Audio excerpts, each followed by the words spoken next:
Just 1 year before leaving England for Hollywood, Alfred Hitchcock created a film that exemplified all of his best creative instincts as a filmmaker. That film would go on to serve as a blueprint for many of his later masterpieces to come. Hello, I'm Peter Garrett, and this is the Criterion Chronicle.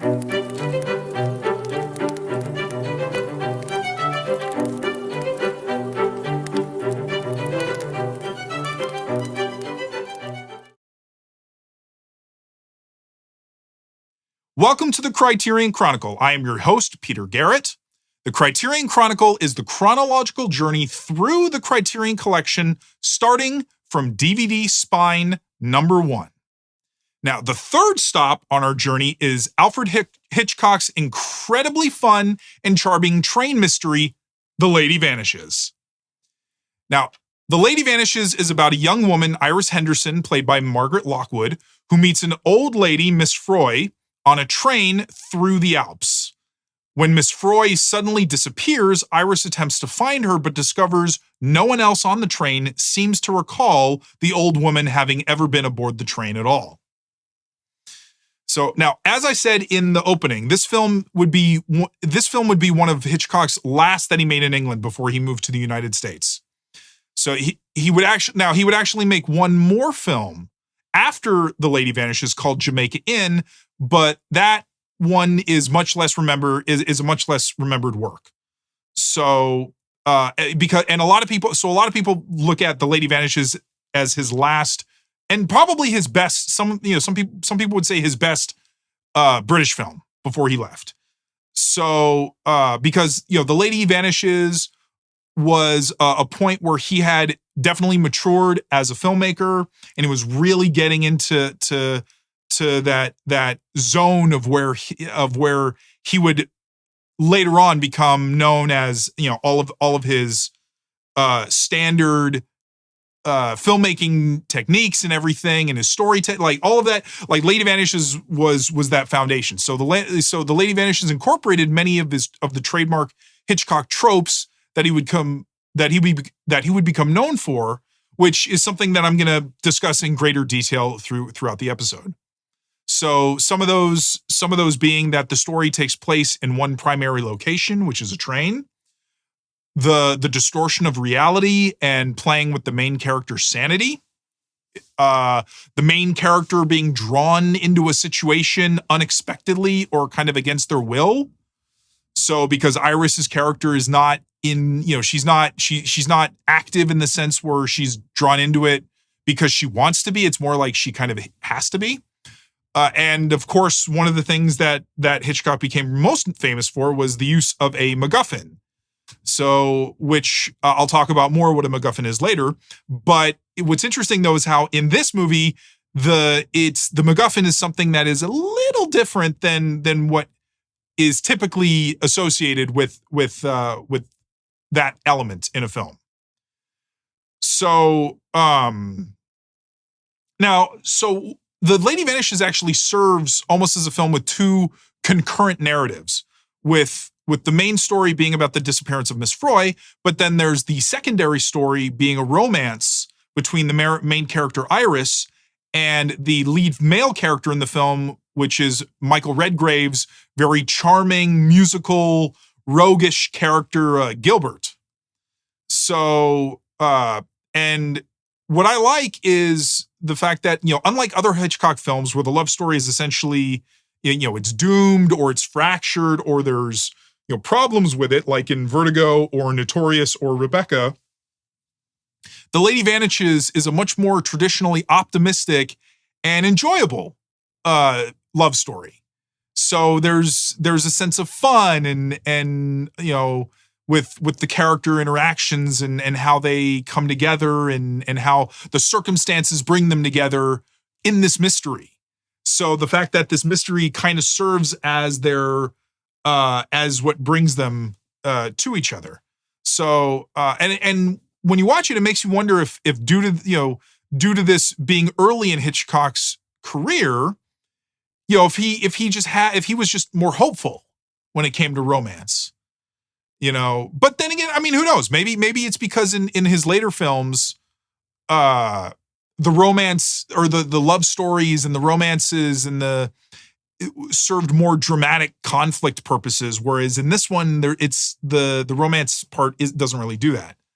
But the romance between Iris and Gilbert never overshadows the main story of trying to find Miss Froy and her disappearance. So it's a byproduct of the story.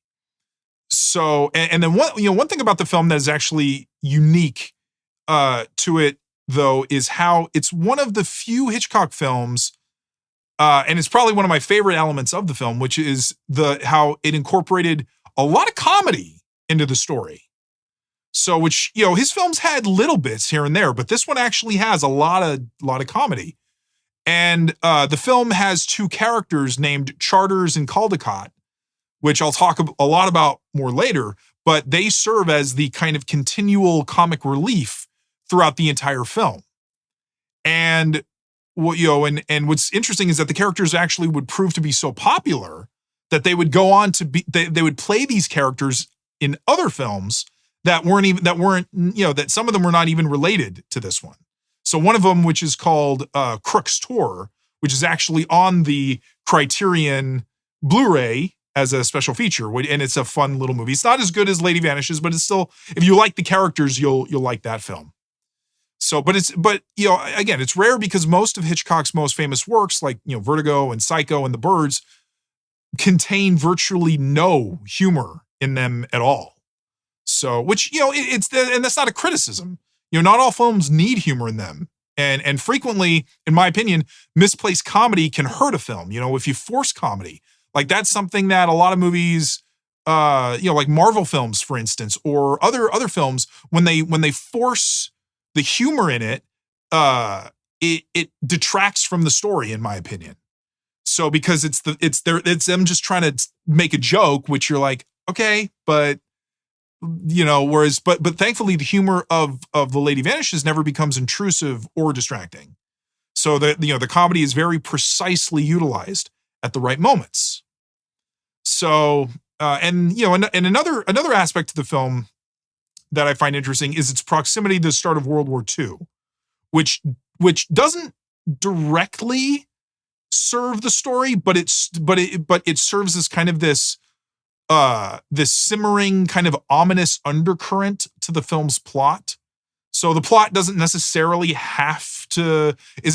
doesn't revolve around, because the country in the movie is a fictional country, and so it's not trying to there's no mention of like Nazis or Hitler or anything in the film. It's just, but I feel like there is still this subtext that World War II is kind of brewing. Because again, the movie was made in 1937, it came out in 1938, and then war was declared in 1939.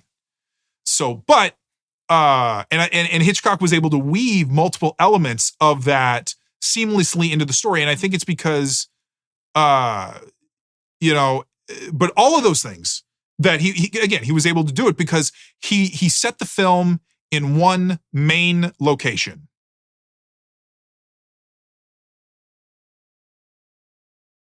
Now, The Lady Vanishes falls into one of Hitchcock's best subgenres of film, which is the single location film. So, Hitchcock would go on to make several of these kinds of films featuring one location, with them often becoming some of his most popular and revered works. So, and those films would include Lifeboat in 1944, Rope in 1948, Dial M for Murder in 1954, and arguably his best single location film, and my personal favorite, Rear Window, which also came out in 1954. So often in films that take place in one main location, that one location will become a character in itself. So think of the space freighter in the Nostromo in Alien, or Nakatomi Plaza in Die Hard, or the RMS Titanic in James Cameron's Titanic. So you get to know, because you get to know these locations so intimately as the story progresses. That's why. And you see how the relocation actually either sometimes can work for or against the characters. So, when good things happen to the characters in the location, you think it's the location's helping the characters. And if it's not, then it's working against them. So that's how it kind of inadvertently takes on a personality and a consciousness almost, as it were, as a setting, than simply just being a location. So now, granted, the film is I'd say a good 80% or like 75-80% on the train. So it's not all there, but it's still considered enough that most people consider it a single location story. So the film, because the film, it starts in a different setting.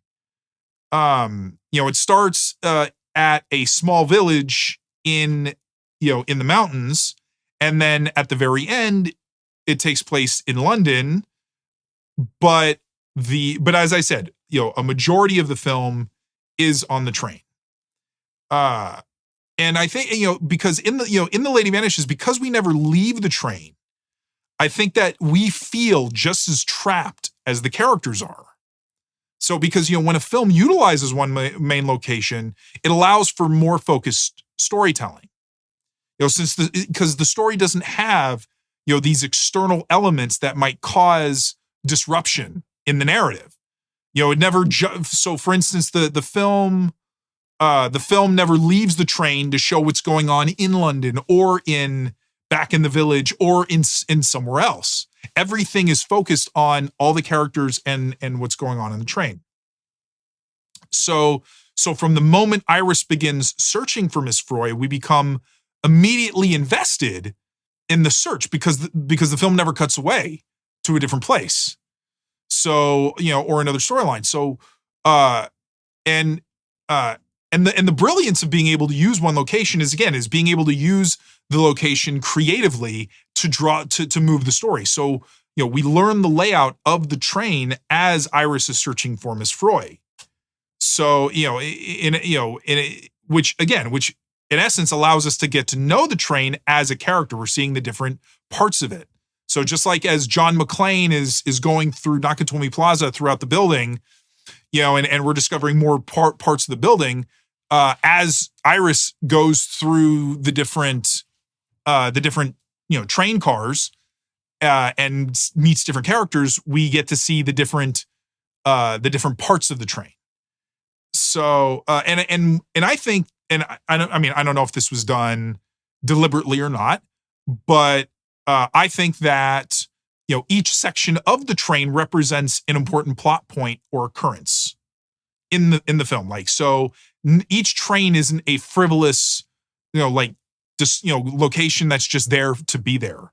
So for instance, in the very beginning, when we see the train car that Iris is in, which is I assume a first class sleeping car, that's where she and Miss Froy initially sit together, and that's where she, falls asleep in the beginning of the trip, and then and then when she wakes up and she finds that Miss Froy is gone, that's where the mystery begins.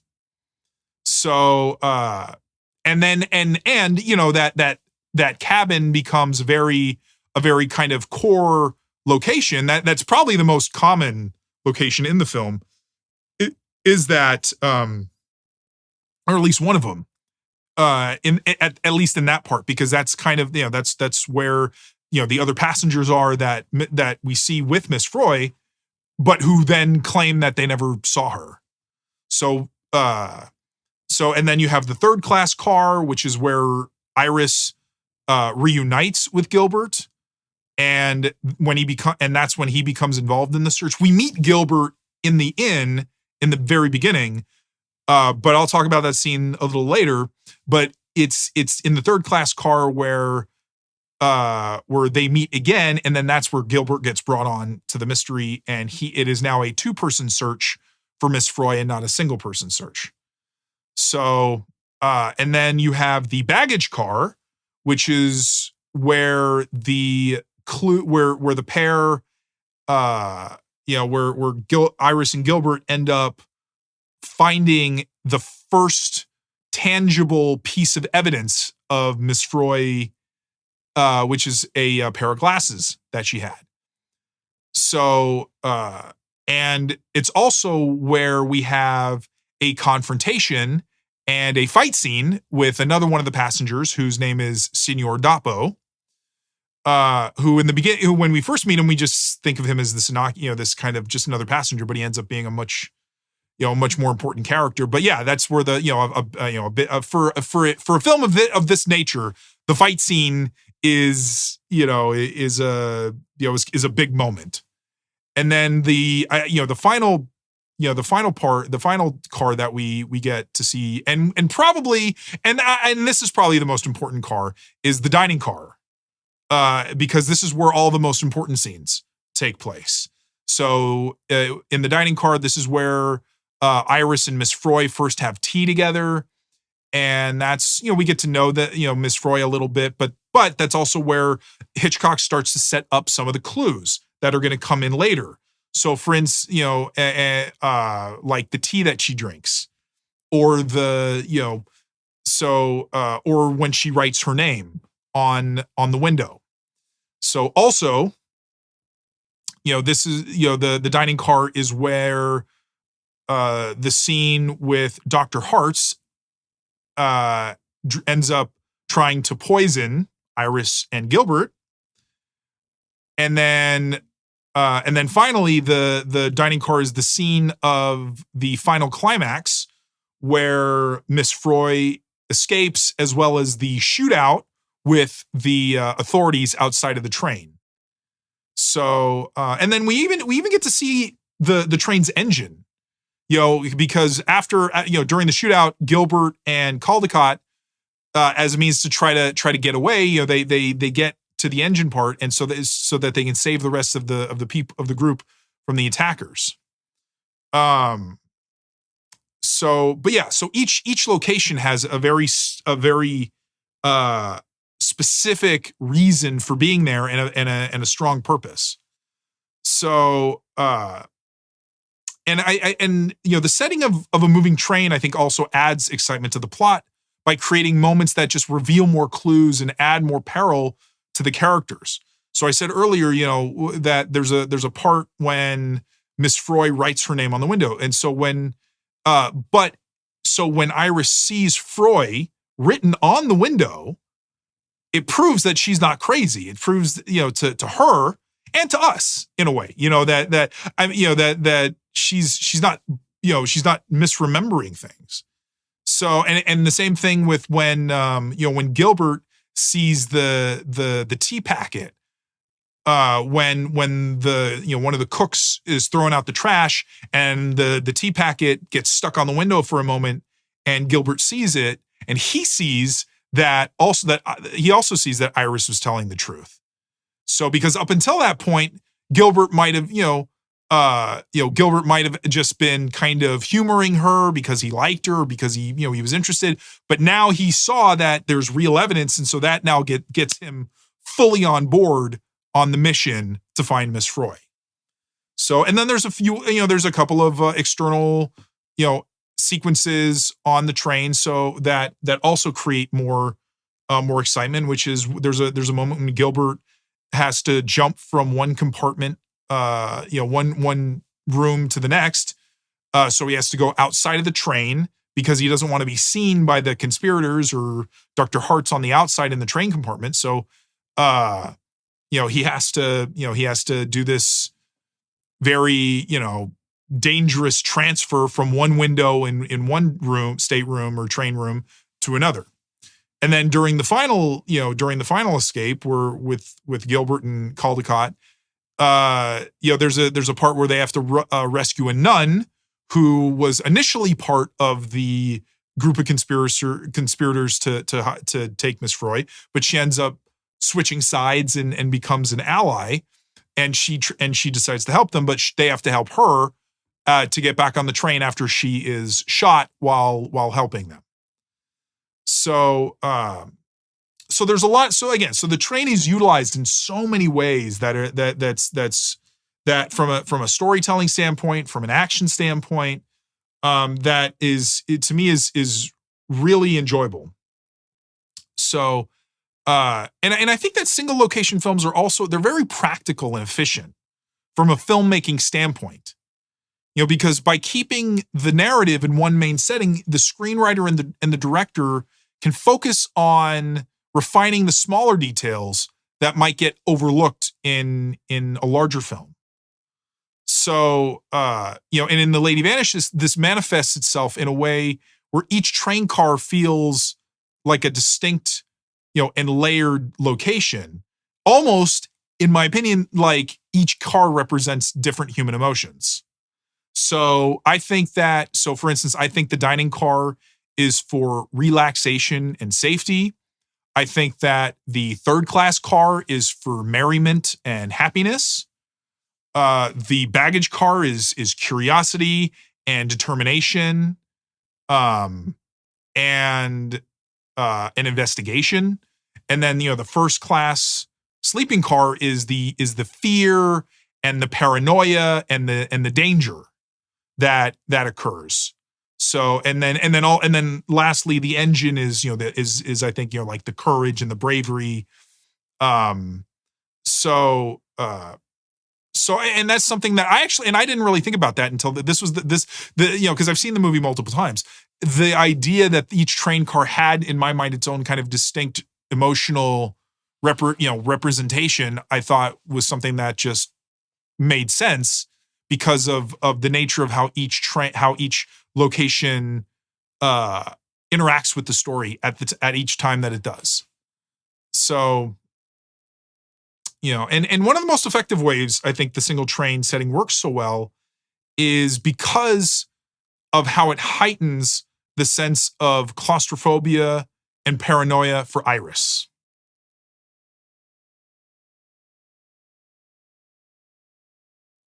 Now, the core conflict in the film is once Miss Freud disappears, which is not really the conflict, it's more the inciting incident of the mystery. But is when Iris begins looking for her, everybody seems to not remember Miss Freud being on the train. So, and that conflict is what drives the themes of psychological disturbance and the breakdown of reality for Iris. The themes of gaslighting and an unstable sense of reality and paranoia were ones that Hitchcock frequently explored. So, and the thing, and Hitchcock in this film creates a brilliant slow burn. It's a slow build of tension as Iris attempts to find Miss Freud. Her search starts kind of very casually and more kind of like, Iris is just kind of like, oh, this is kind of weird. Where'd she go? Where she just, she starts looking and asking the other passengers in the compartment where Miss Freud went. And she's asking some of the workers on the train. But it's not until the stewards on the train tell her that because she goes back to the dining car and she says, "Hey, where's the woman that I had tea with earlier?" And the stewards are like, "You came in here alone." And she's like, "No, I didn't." And they were like, "Yes, you did." And she's arguing, but then eventually one of the stewards shows the receipt of the tea and shows that it was only tea for one.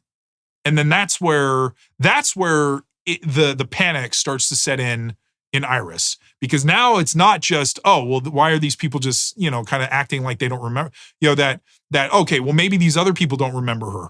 But the train employees have to remember her because we were here and we had tea together. So they can't lie about that. But then when there's physical proof showing she was alone, that's what starts to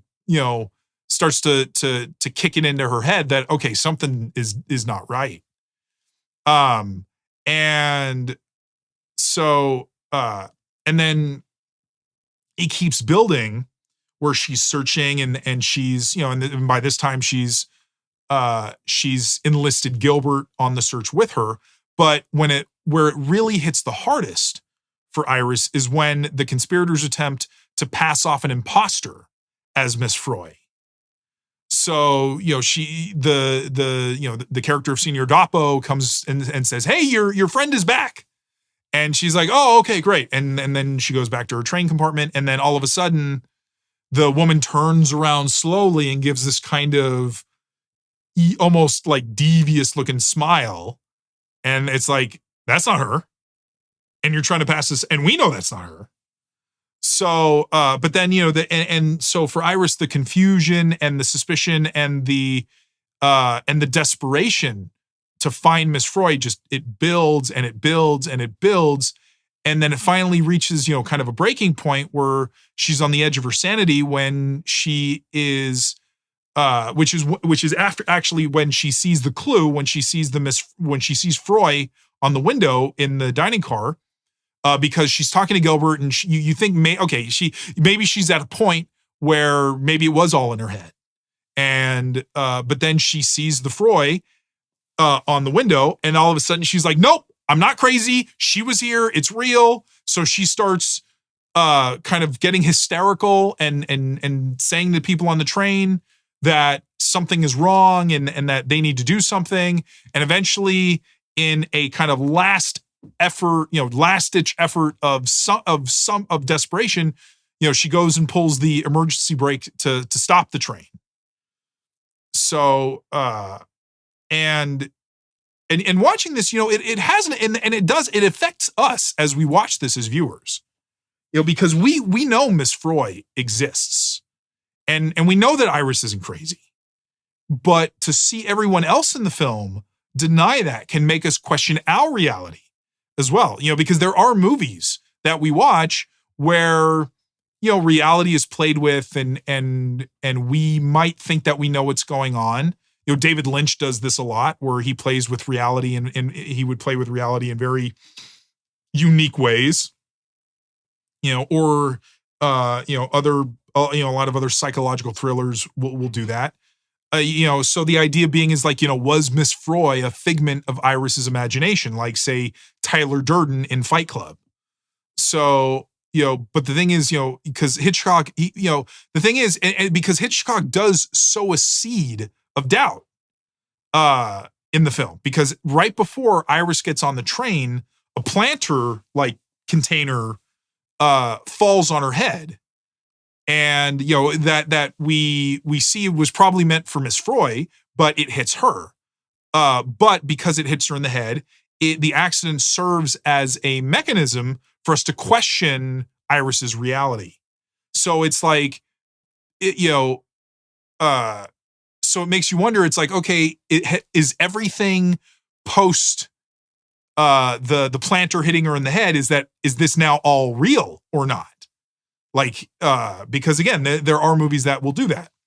So because there are moments when the head injury clearly has an effect on Iris. So like, for instance, as the train is pulling away from the station, Hitchcock, employs this visual cue of, like a spinning wheel and, Iris's head, kind of highlighting the severity, showing multiple images of her friends outside and other voiceover stuff. So to try to make it seem as if, something is kind of, short circuiting in her brain because of this injury, and it's the type of cue that he would later use in Vertigo. So, and then also when Iris meets Gilbert again, she almost faints, which is what prompts Gilbert to actually take her seriously instead of just trading more, barbs with her like how they've been doing up until that point. But ultimately we know that, that Iris isn't crazy. So because we know this, we become more invested in her solving the mystery. So, and again, that's what makes the single setting on the train work so well, is because like Iris, we know there are only so many places that Miss Freud can be. So, and I think, one of the most interesting elements to the mystery is figuring out why all the characters are lying to Iris about not having seen Miss Freud. So, the film distorts our sense of reality by having many of the characters not be who they seem to be. So, now clearly, they can't all be in the conspiracy. So, and, in other films explored this type of narrative. One of them being the Jodie Foster movie Flight Plan, which unlike the Lady Vanishes, the movie Flight Plan never explains why no one remembers or claims to have seen the missing daughter, her missing daughter. But in the Lady Vanishes, it's a combination of factors. So, there are the ones that are directly involved in the conspiracy, like Dr. Hartz and Signor Dapo and the Baroness. And then you have the Todd Hunters who are next door, and they make the choice out of protecting their own privacy because they don't want to get drawn into a potential scandal that can draw more attention, because Mr. Todd Hunter is he's an attorney, and I think he's on the path to becoming a judge. And so he doesn't want to involve himself on something that could potentially get in the way of his career aspirations. And the woman who's with him, who is kind of dubbed the Mrs. Todd Hunter, even though she's not his wife, she initially says that she saw her, but then goes back on that to protect out of protection for him, because he's able to convince her to recant that statement. So, and then there's, of course, Charters and Caldecott, but they're not doing it for any sort of malicious or underhanded reasons. They're just so involved in their own interests that they just don't seem to remember her. Because, for instance, there's a scene in when Miss Froy and Iris are having tea where she asks to borrow sugar. And so Charters is explaining like a cricket play to Caldecott using the sugar cubes. And then when they ask, they put all the sugar cubes back and hand it to her. So it's like, we know Charters and Caldecott interacted with her, but for some reason they're just so in their own world that they just can't remember that interaction. So, and then another way the film reinforces the idea of an artificial reality is how it distorts the notion of identity. Because throughout the course of the film, we'll learn many of the characters, as I said before, are not who they seem to be. So the biggest reveal is that of Dr. Hartz, who is actually the one who is responsible for the kidnapping of Miss Froy. So, and what makes his betrayal hit so hard is he's supposed to represent this, he's a doctor, he represents authority and institutional safety and health and the health of society. So, and in the beginning, we think he's the only one that believes Iris when she says that Miss Froy has disappeared.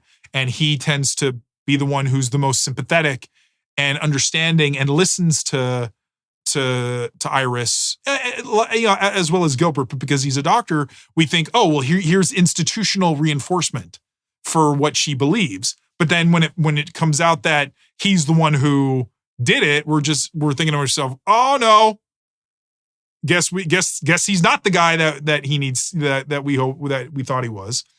So, and the funny thing is, now in the film world of today, in the landscape of today, we would see that plot twist coming from a mile away, because plot twists are so much more ubiquitous now in films. But at the time in 1938, that was a much rarer occurrence. So the twist itself is, what was a much, might not have been like a Sixth Sense or Empire Strikes Back level twist, but it was still a twist that people, I think, were not expecting too much to happen at that point.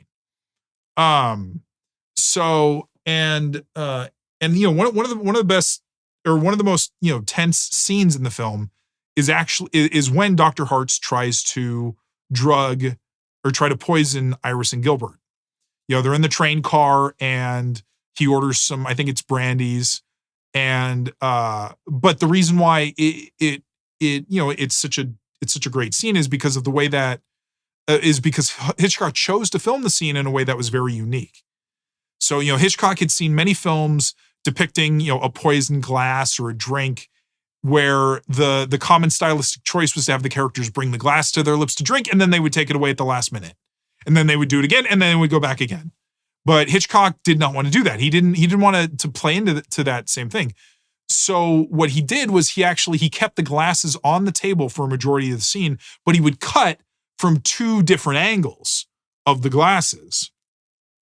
So in one angle, the glasses are normal size, which is when the camera is facing, I think it's over, from the perspective more from Gilbert and Iris's shoulders in a wider shot towards Dr. Hart's. And then when the camera is looking directly at, in a lower angle looking up at them, then that's when the glasses are a lot bigger. And the glasses in that scene were actually much bigger props. I think they were like 10 inches high or something.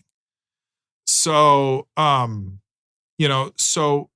the co-conspirators all proved to be who they're first introduced as.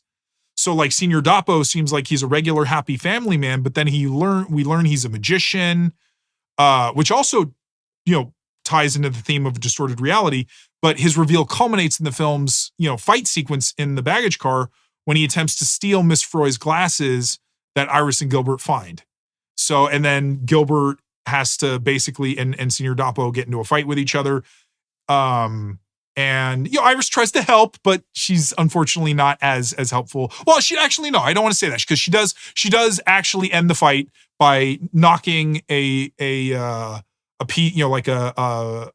wine bottle or, over Senior Dapo's head. So, but then there's also the nun that we meet, who's watching over a mysterious patient who was brought on board. And at first we don't think anything of it, but then when Gilbert notices that she's wearing heels, that's what makes us think, okay, well, that's not a regular nun. And then when we find out that she's basically Dr. Hartz's kind of right hand woman in the conspiracy, that it's like, oh, okay, she's playing a part. But what happens is because Dr. Hartz has plans to kill Miss Froy, that's what kind of, and that doesn't sit well with the nun character. She decides to switch sides and become an ally to Iris and Gilbert. So for instance, she initially helps them by admitting the patient is Miss Froy. So she does confirm that Miss Froy exists and that they've been and that their search was for, that was for a reason. And then also helps to kind of unwrap her and free her. As well as she admits that the drugging of them, from the glasses, actually, she didn't put the drug or the poison in the glasses. So when Gilbert and Iris fall asleep or pass out as Dr. Hartz thinks that they've been drugged or poisoned, and then they just immediately wake up and we think, oh, well, they're just faking it. But then we actually find out that there was no poison in the first place. So, and then at the very end, she has a crucial role during the escape where she has to throw the switch, where she has to throw the switch to help the train get to the, to escape from the authorities that are shooting at them. So they have to get on the right track to be able to get back to London. So, and then Miss Froy herself is not what she seems. So when she's introduced, she comes off as this sweet old woman who claims that she was a governess and she's just telling all of these sweet little stories. And we kind of look at, there's like when she's talking to Charters and Caldecott in the restaurant and the inn, they're just kind of looking at her kind of with their eyes glazed over, just like, yeah, that's nice. Thank you very much. But early on, we're giving clues to her real identity, namely, in the beginning when she's listening to a man singing beneath her window and she's listening very intently to it.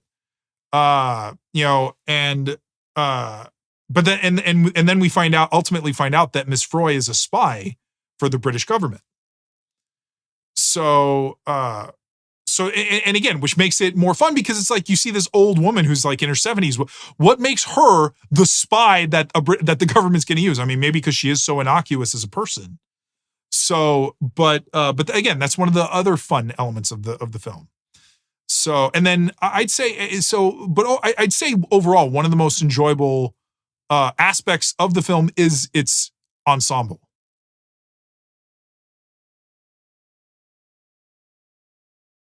So what makes The Lady Vanishes such a rich film is that it features a wonderful array of characters. So the film is a true ensemble. And it's reminiscent of other train-based mysteries like Agatha Christie's Murder on the Orient Express. So, and because we have all these different types of characters, it makes it more enjoyable to watch. So while the film primarily takes place on the train, the beginning of the film is at an inn in the fictional country of Bandrika. And that whole sequence, which lasts about 25 minutes, serves as the perfect way of introducing many of the characters and their relationships to each other and their distinct personalities. So, and the opening of the film is actually reminiscent of other Hitchcock films of that time, in which they would take their time to establish, the characters and the setting before actually getting into the meat and potatoes of the story. So, the thing is, and Hitchcock did this because he was worried about getting too predictable as a filmmaker. So, because later on, many of later Hitchcock films would usually jump right into the main plot of the story, but The Lady Vanishes gives us, ample time to kind of settle into the film. And it's interesting because the tone of the movie is a lot lighter in the beginning. So it feels more like a screwball comedy in the beginning at the end, because there's all these kind of funny, kind of ridiculous scenarios at the end that were way more prevalent in screwball comedies of that time than being the setup of a serious psychological thriller mystery. So, the obviously the main character is Iris Henderson, and she fits into the long line of Hitchcock lead characters that I like to call the unwitting protagonist. So it's a character that's usually brought into the story either seemingly by accident or against their will or out of sheer necessity or happenstance. So he would use this trope frequently, in films like Saboteur, in both versions of The Man Who Knew Too Much, The 39 Steps, Strangers on a Train, The Wrong Man, and one of his most famous films, North by Northwest. It's because Iris doesn't intend to go on a mission to find Miss Froy. She simply does it because she's curious and confused. But once she notices that the people don't remember her and that it's a conspiracy to basically prove, that she doesn't believe in, that's when the suspicion kicks in. And it's Iris's refusal to leave the matter alone and not abandon Miss Froy that makes her such a heroic character. So, because there's nothing really in it for her to find Miss Froy other than the fact that she thought that Miss Froy was a nice old lady. And it's just weird that she's gone and that she's got to try to find her now.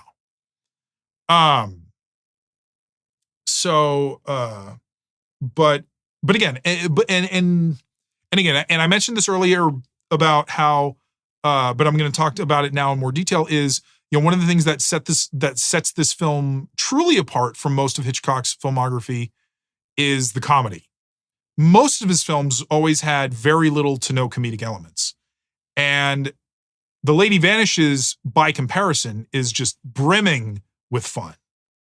So, in the beginning, when we first meet Gilbert, he's orchestrating this kind of this loud dance demonstration above Iris's room, which leads to Iris complaining about it, which in turn leads to their initial meeting. So when Iris and Gilbert first meet, it could be straight out of a romantic comedy of that time, where Gilbert essentially just bursts into Iris's room unannounced, like he's just like it's his room too. And then he proceeds to make himself at home, much to Iris's consternation and annoyance. And but however, once they're on the train, Iris and Gilbert's initial friction gives way to the more urgent mystery. So, and the fact that Hitchcock has a romantic, subplot, during the mystery itself is something that, again, is, along with the comedy, is another unique factor to the film. So, and Gilbert is important because he's not just he's the male lead, and granted, and Iris is the lead character, but Gilbert, again, he's not the one who's leading the investigation. Iris is. But Gilbert is the first person to truly believe Iris about Miss Froy, and becomes just as determined to help find her. So, and it's interesting because the part of Gilbert was played by Michael Redgrave, and this was his first film role. So, and funnily enough, he always kind of turned his nose up at film work because he was a theater guy, and this was back when theater was a lot more popular, and most actors came from theater work. So he thought that theater was a much better forum for actors than films. He didn't like the process of acting. He didn't like on film. He didn't like the fact that he didn't get to know his co-stars intimate or more thoroughly through the rehearsal process like you do in a play. Because I think the first scene that he shot was the scene where he and Iris first meet. And that whole scene, he has to have this kind of playful nature to them. And the fact that they really hadn't had much time together made it probably more difficult for him to have a more authentic performance. So, but he didn't shy away from movie work because it was a pretty good paycheck. So, and again, and then the two funniest characters in the film are, as I said, are Charters and Caldecott. Now it's interesting because those two characters are actually not in the original novel. They were created specifically for the film to enhance the comedic elements. But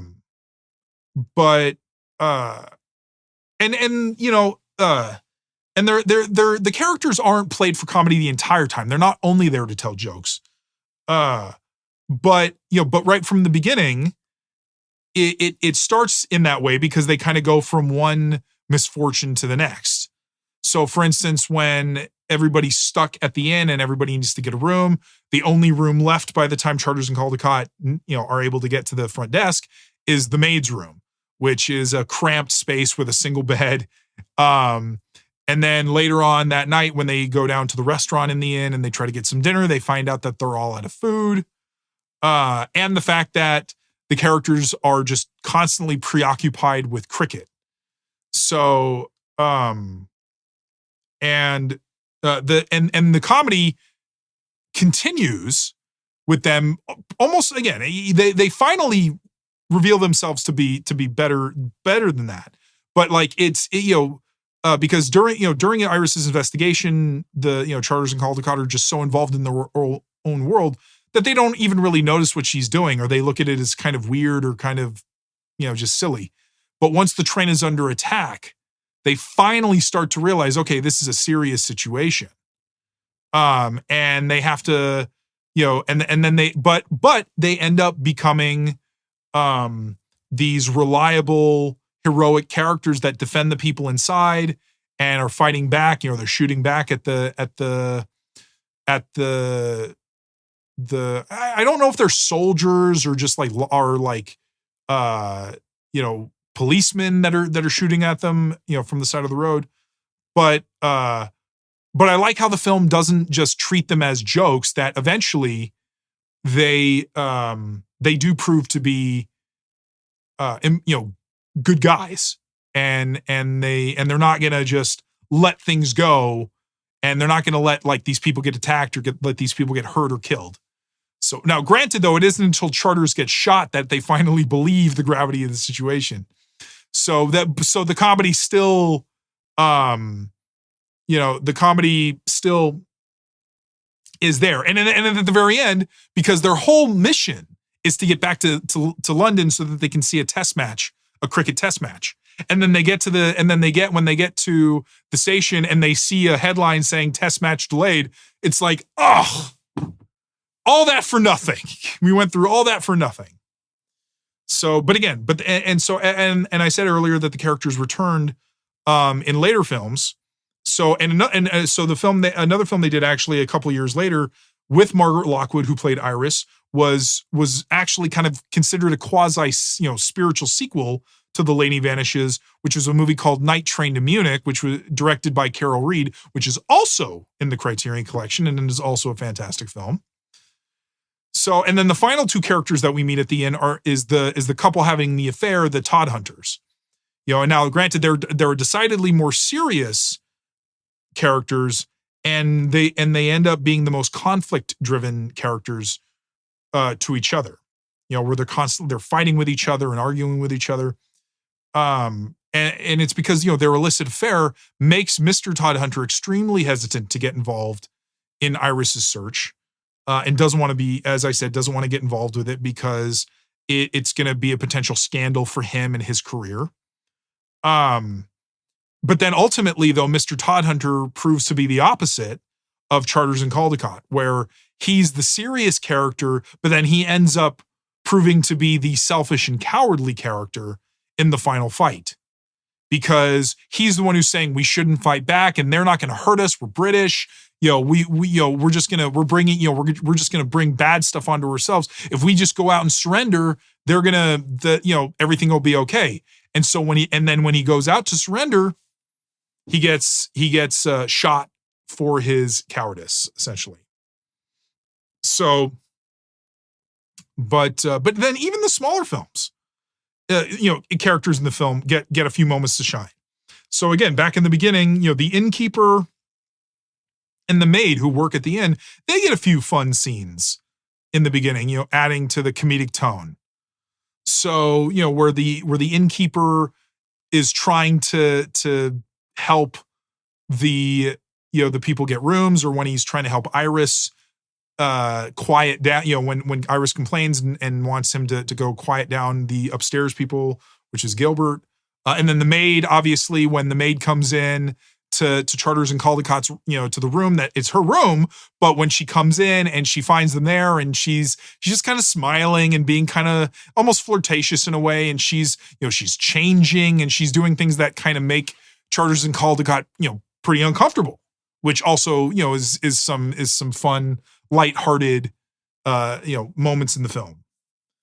So, but yeah, so again, the character, all the character, the characters is just such a wonderful ensemble. And I think that's one of the most endearing parts of the film, personally.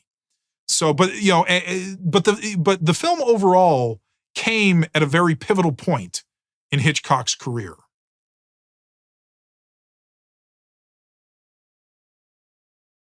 So, as I said before, The Lady Vanishes is considered Hitchcock's last great British film. And again, where many people think it's his best film of that period. So, but Hitchcock actually came to the project unintentionally. So at the time, he was under contract to make 2 films for Gainsborough Pictures. And his first film with them was a film called Young and Innocent. But then he wanted his second film to be an adaptation of the Daphne du Maurier novel Rebecca. But at the time, he couldn't afford the rights to it. So Hitchcock was then brought on board, as it were, pun intended, to The Lady Vanishes after a previous attempt to make the film had failed. So, but the time and the time that The Lady Vanishes was made and released was interesting, because again, it was at that time, as I mentioned earlier, that it was right before World War II started, about a couple years before. And the thing is that now we never find out what the information is that Miss Froy has that she's trying to deliver. We don't know why it's important. We don't know. And which is interesting because, again, normally in a film like that, we would be told, okay, this is the information. that needs to be conveyed. And so we understand the importance of the information. So like in the movie 1917, the Sam Mendes film, we're told, okay, they're trying to stop an attack because it's an ambush and it's a trap. So we know the stakes of it. In The Lady Vanishes, we don't know really what the stakes are for the information. We just know she has information and that she needs to get this information to the British government, but that's it. So the information isn't super consequential.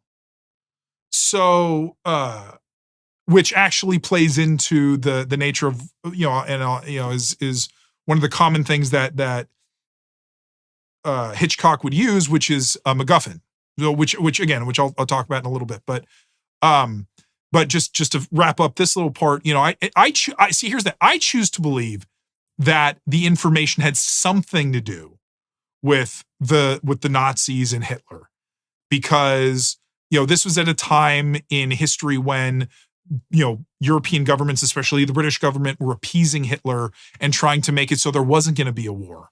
So I want to believe that the information that Miss Froy had was vital to those efforts to either try to keep the peace, or that Hitler was actually not intending to remain or to honor the agreements that or the potential ceasefires or truces that they were trying to work on at the time. So The Lady Vanishes is seen as a culmination of his career up till that point. And, again, as I said in the beginning, and would serve as a foundation for many of his later, Hollywood films. Two of the biggest differences between Hitchcock's British films and his Hollywood films came down to budget and time. So, by the time he got to Hollywood, he was so successful, he had, much higher budgets, and he had a lot longer production schedules that could accommodate his shooting. Whereas when he made films in England, he had to work under much stricter constraints of smaller budgets and less time less time frames or faster time frames. So now, but granted, as a result of having a smaller budget, Hitchcock used many techniques to deal with that. So which part of that was the use of small scale models in the film. So most notably in the very beginning, the Bandrican village, that starts with kind of this wide shot from the train station, and then it goes into the town itself. It's a very clear model shot. We know it's a model. So, but it's a nice looking model. And, but again, it's cheaper than trying to actually shoot that in a real location or actually build a full scale set on a backlot. And then there's the train itself. The train set itself was only 90 feet long, and it was on a soundstage. And because of that, the set could only be one carriage. So every carriage, every different, the dining car, the first class, the third class, those are all it's just all one set that was dressed up to look different in each scene. And then to get the effect of a moving train, Hitchcock used a combination of techniques that included glass paintings, stock footage, rear projection, mixed with sound effects and the physical rocking of the set and the actors' performances, kind of like moving around. So, and then there's some external shots of like the train going over a bridge. That's another model shot that I think is, again, it serves its purpose. I think it looks really good. But then again, I'm always a practical effects fan. I will, to the end of my days, will always prefer practical, real effects to, say, computer generated effects. So even if the practical effects might not look that great, I still think that they look better overall because it's a real thing that you're looking at instead of a digital, digitally created thing on a computer.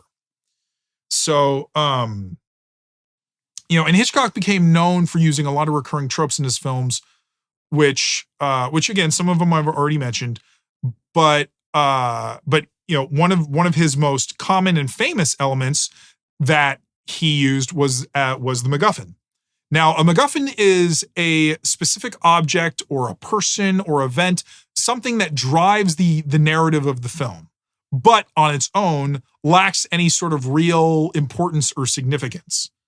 So examples of this would include the Falcon statue in the Maltese Falcon, the Ark of the Covenant for Raiders of the Lost Ark, which, I mean, I guess you could argue, the Ark itself might be a super important thing religiously. I guess maybe the Shankara stones from Temple of Doom would be a better one, because those are stones that were, I think those were artifacts that were created specifically for that film.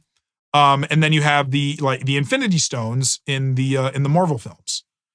So, but as I said, in The Lady Vanishes, the MacGuffin was actually a very kind of unconventional one, because in The Lady Vanishes, the MacGuffin is a melody, it's a tune. And in the beginning, when Miss Froy is listening to the man singing, we hear her listen, and at the time we see her listening, and we think, oh, okay, she's just enjoying the serenade on the balcony. But then we come to find out that man singing the tune was actually the tune itself that he was singing was a way to relay that information to Miss Froy, so that Miss Froy would have the tune in her head. Because also we see the man singing get murdered, which is the moment that the movie turns from being this kind of lighthearted, almost slapstick comedy to a serious now murder mystery thriller. And again, though, but we don't get any of that at the beginning. We have no idea why what the tune is and why it's important. It's not until Miss Froy is rescued and we find out, and Miss Froy says that the melody is the code that she's bringing back to London. So she actually has Gilbert commit the tune to his memory. So in case something happens to her, he can relay it to the British authorities and still deliver the message. So now, one of the brilliant things Hitchcock does in the film is setting up small details that we don't realize will become important clues later in the film. So and again, what's brilliant about it is because he does it, but he doesn't knock you over the head with it. So, the tune that Miss Froy is humming, the glasses that Iris returns to Miss Froy on the train platform, that leads to getting her, her hit on the head. When Miss Froy writes her name on the window, the packet of tea that Miss Froy gives to the steward when they're having tea. The fact that Hitchcock is able to set up all these clues so subtly is a testament to his abilities as a filmmaker. Because in many films like this, a relevant clue or foreshadowing plot point is often lingered on enough that we know immediately that what we just saw is important and will probably be brought back into the story later. So, because one of the things is, people who commonly watch mysteries try to actively solve them as they're watching it, which in my opinion actually unintentionally distracts them from enjoying the film. And then it also kind of makes the film more predictable, because they're like, well, I know what was going to happen all the time, because I knew this was going to happen. I knew this was going to happen. But I think by making the clues initially innocuous and almost kind of unimportant and glossed over, it makes you focus on the story more intently, without trying to figure out the solution. So, and it's not actually typically until you rewatch it that you realize all the clues that Hitchcock plants in the beginning are just so stealthily and brilliantly done. So, now, another one of Hitchcock's most famous, elements that he would do, and pretty much all Hitchcock fans know, is his obligatory cameo. So many decades before Stan Lee would be featured in every Marvel film, or the Pizza Planet truck would appear in every Pixar film, Hitchcock would almost always pop up in a very quick, sometimes blink and you'll miss appearances in his own films. So, and that actually adds another, in my opinion, another layer of fun for watching, because it's like, okay, where's Hitchcock in a when's he going to show up? So, So the film again had all these elements to to the that Hitchcock would employ in so many of his other films. Now, granted, so the story itself again was based on a novel that and I forgot what the name of it is. So if it's in the special features, but if you remember what the novel is, you can put it in the comments below. But yeah, it was based on a novel, and but Hitchcock actually didn't think that was enough story. So the final act, the action-packed third act of the film was an original creation that Hitchcock wanted. So he had the two screenwriters add all that to the film after finding, because the original novel, it ends with Gilbert and with Iris and Gilbert finding Miss Froy, and then that's it. And then the authorities come and they arrest Dr. Hartz and the conspirators, and it's all over. But Hitchcock was like, yeah, we need a little more. So he wanted to incorporate more action into it. So that's when they created the whole siege, where they decouple the train, and all the British passengers are stuck in the dining car being attacked by the guys outside.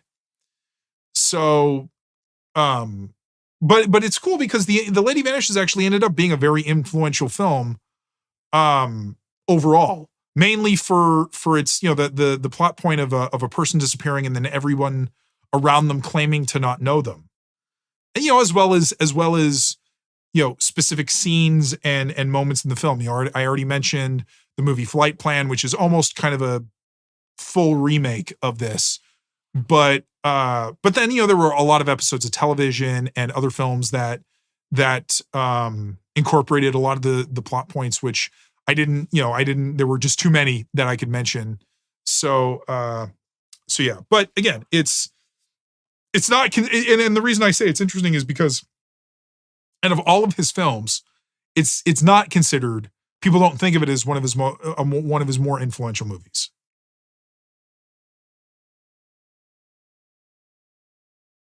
Now, The Lady Vanishes holds a very interesting place in my heart as a Hitchcock fan, because I've actually grown to really, really love this film more and more. And it's become actually one of my favorite Hitchcock films of all time. When I first watched it, I watched it, it was because it was a part of the Criterion collection, and I'd never heard of it before. But when I first watched it, I thought it was it was enjoyable, but it didn't really stand out to me because, too much, because it didn't, it wasn't as grand or, as some of his later masterpieces. So, it wasn't until I'd watched the film over and over again that I started to realize how much I enjoyed the film. So, now I'd say, and actually at this point, I'd say The Lady Vanishes is the Hitchcock film that I've probably watched the most now, of any of his films. Maybe I've seen Rear Window because that's my favorite one of all of his films. I might have seen that one maybe a few more times, but The Lady Vanishes definitely would be number 2 if it's not number 1. And I think it's just because it's such a great film to watch. For many of Hitchcock's other more famous, films like Vertigo or North by Northwest or Psycho, I feel like you have to be in a very specific mood or a mindset to watch them. But with The Lady Vanishes, I can put that on whenever and enjoy it. It's just such a, it's one of the only instances where a Hitchcock film is kind of like a comfort film. But as to why I find the film so enjoyable and easy to watch multiple times, there are a few reasons. So, confined setting films are one of my favorite types of movies. So, I mentioned Die Hard and I mentioned Alien earlier in the episode, and those are two of my favorite films personally. And both of those are very singular setting films for the most part. And the reason I love them is because I love how the story stays focused, and you really get to explore the movie and the story without a lot of external distractions. When a film doesn't have to worry about the multiple settings or locations, again, as I said, it can be focused and you get to know the location and it becomes like another character. So to me that, and again, and I also think that to me, it's the true mark of a talented filmmaker with what they can do with limitations. A film with a primary setting, creates challenges of keeping the viewer engaged and entertained, in a way that is not easy for a lot of filmmakers. For instance, in Sidney Lumet's first film, 12 Angry Men, it's entirely in a jury room, but it's extremely engaging and propulsive and dynamic. And there's never a dull moment because it's just such an amazingly written film and acted film that the fact that it's in one setting isn't a hindrance to it. Same thing with Hitchcock's 1948 film Rope, which is only in an apartment the entire time. And what makes that film even more interesting is because there's only, I think, 12 cuts in Rope. So there's not even that much, there's so many long sequences in that movie. And the fact that, again, he's able to keep the film interesting and going, and despite that, is, I think, pretty remarkable. So, but another reason I love the film so much is I also think it's one of his most fun and charming films. While some of his films, I think, are objectively better, there's something infinitely likable about The Lady Vanishes. The wonderful cast of characters is a big reason for that. Watching Iris and Gilbert investigate while engaging in this kind of romantic, playful banter. The hilarity of Charters and Caldecott always hitting the joke at just the right time. The deviousness of the villains. And that's actually something I've noticed that's also kind of rare in a Hitchcock film. Typically the villain is usually it's one person. So like Bruno Anthony in Strangers on a Train, or Lars Torvald in Rear Window, or Norman Bates in Psycho. But in The Lady Vanishes, while Dr. Hartz is the main villain, there's a supporting cast of secondary antagonists that assist him. So, but again, going back to the comedy is because the comedy is so perfectly placed in the film. It's such a huge benefit, which is something that I've really come to appreciate more and more about the film. Because in many films today, humor tends to be overused and often undercuts dramatic or emotional moments, as if the audience just can't accept sincerity or real emotions or genuine stories. There has to be some sort of quip at the end, And to me, the film stands out as probably one of the more unique entries of Hitchcock's, filmography, because many of Hitchcock's films follow the same framework. And The Lady Vanishes does too, but it's different enough that it stands on its own. So now, regarding how you can watch the film, you can, thankfully, like Seven Samurai, you can buy the DVD or the Blu-ray from Criterion's website, which I have, or it's available to watch on the Criterion channel. So again, like Seven Samurai, this one is a very easy film to track down, and I highly encourage you watch it because it's a very wonderful film to watch. So I want to thank you for joining me for this episode of the Criterion Chronicle, and I hope you enjoyed it. If you did, please make sure that you like, share, and subscribe to the channel.